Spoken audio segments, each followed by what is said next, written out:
மத்திய வங்கி பொதுமக்களுக்கு விடுத்துள்ள விசேட அறிவுறுத்தல். விவசாயிகளுக்கு அரசாங்கம் வெளியிட்டுள்ள முக்கிய அறிவிப்பு. இன்று முதல் நாடு முழுவதும் அதிகரிக்கும் விலை வன்முறைகள் திணைக்களத்தில் எச்சரிக்கை. மெண்டிசியால் பாதிப்பு வங்கி ஊழியர் உயிர் சிகிரியாவில் காட்டு யானை தாக்கி வெளிநாட்டு சுற்றுலா பயணி உயிரிழந்தார். அப்னாய்வு விமான நிலையத்தில் சிக்கிய நபர் புதிய கண்டுபிடிக்கப்பட்ட பொருள் பட்டப்பகலில் நடுவீதியில் கொடூரமாக கொல்லப்பட்ட தம்பதி கொலைக்கு கூலியாக கிடைத்த பொருள் அம்பலமான வகை தகவல் சிக்கிய வீடு தூக்கிக் கொண்டிருந்த தாய்க்கும் மகனுக்கும் நேற்று ஆர்வமாகியுள்ள கல்வி பொது தராதர சாதாரண யாழின் காலி பேச்சையால் இடம்பெற்றுள்ள 25 தொடர்பில் சட்ட விகிதங்களை விட அதிக வட்டி விகிதத்தை வணிக வங்கிகள் வசூலித்தால் அது குறித்து 1935 என்ற தொலைபேசி இலக்கத்திற்கு முறைப்பாடு அளிக்க முடியும் என இலங்கை மத்திய வங்கி அறிவித்துள்ளது.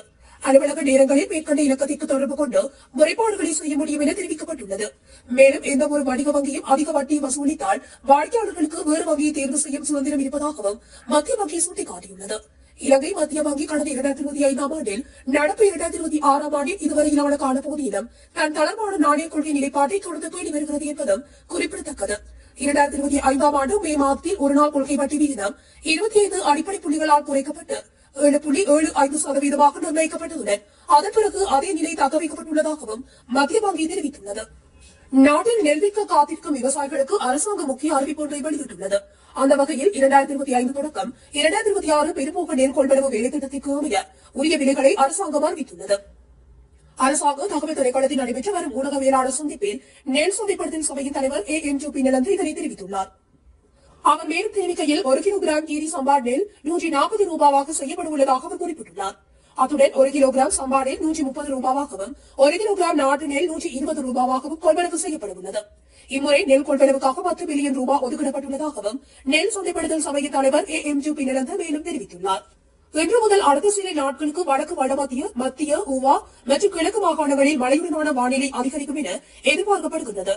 வடக்கு வடமத்திய மத்திய ஊவா மற்றும் கிழக்கு மாகாணங்களிலும் ஹவாகோட்டை மாவட்டத்திலும் அவ்வப்போது மழை பெய்யும் என எதிர்பார்க்கப்படுவதாக வளிமண்டலவியல் திணைக்களம் தெரிவித்துள்ளது.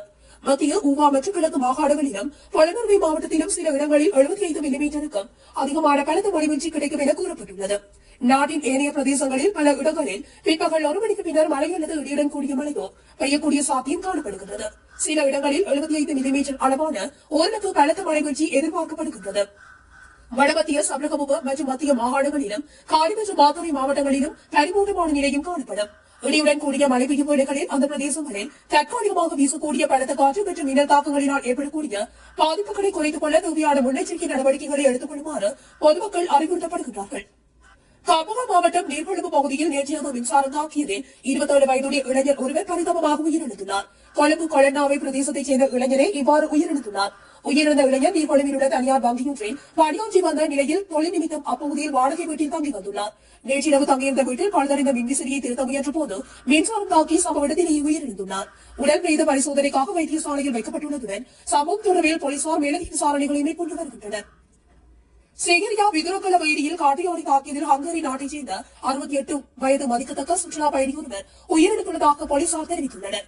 உயிரிழந்த வெளிநாட்டு பயணி தனது மனைவியுடன் சேகரியா விதுரகல வீதியில் பாதசாரியாக சென்று கொண்டிருந்த போதே திடீரென அங்கு வந்த காட்டு யானையின் தாக்குதலுக்கு உள்ளாகியுள்ளார்.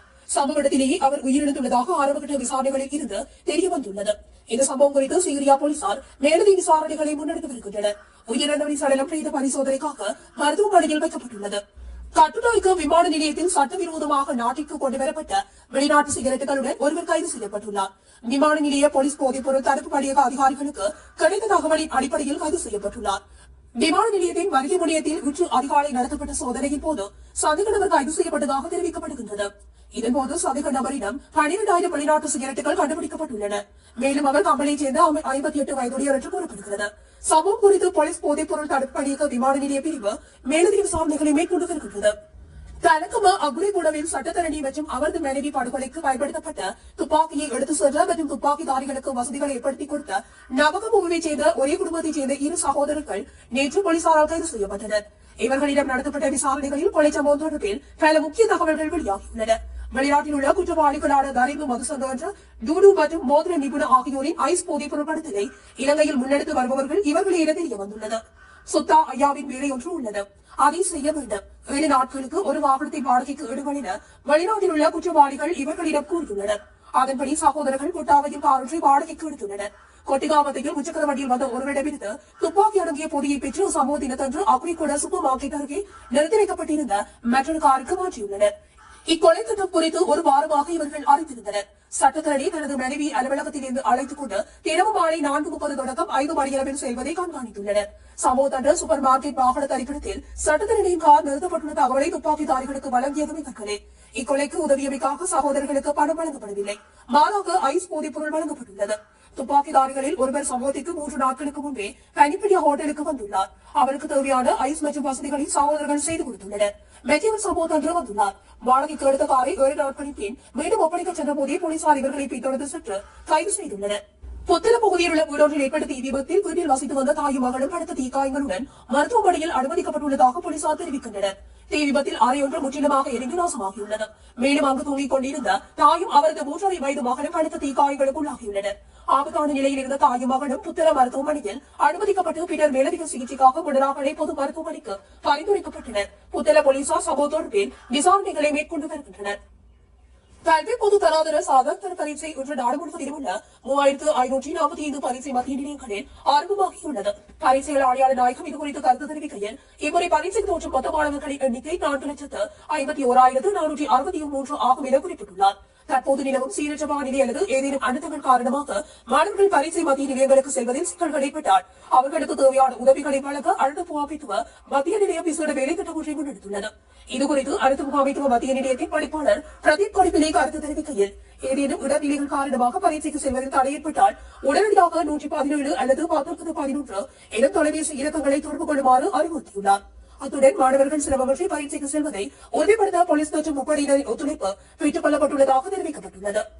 யாழ்ப்பாணம் கோப்பாய் பகுதியில் காணி பிரச்சனையால் ஒருவர் மண்வெட்டியால் தாக்கி கொலை செய்யப்பட்டமை தொடர்பில் 2 சந்தேக நபர்கள் கைது செய்யப்பட்டுள்ளனர். நேற்று மாலை கோப்பாய் அல்லியாவத்தை பகுதியில் ஏற்பட்ட முருகனை போது ஒருவர் மண்வெட்டியால் தாக்கி கொலை செய்யப்பட்டதாக காவல்துறையினர் தெரிவிக்கின்றனர். சமூகத்தில் கோப்பாய் மத்தியைச் சேர்ந்த 59 வயதான ஒருவரே கொலை செய்யப்பட்டுள்ளார். உயிரிழந்தவரின் உடலும் யாழ்ப்பாணம் போதனா மருத்துவமனைக்கு கொண்டு செல்லப்பட்டுள்ளதுடன் சம்பவத்துடன் தொடர்புடைய ஏனைய சந்தேக நபர்களை கைது செய்வதற்கு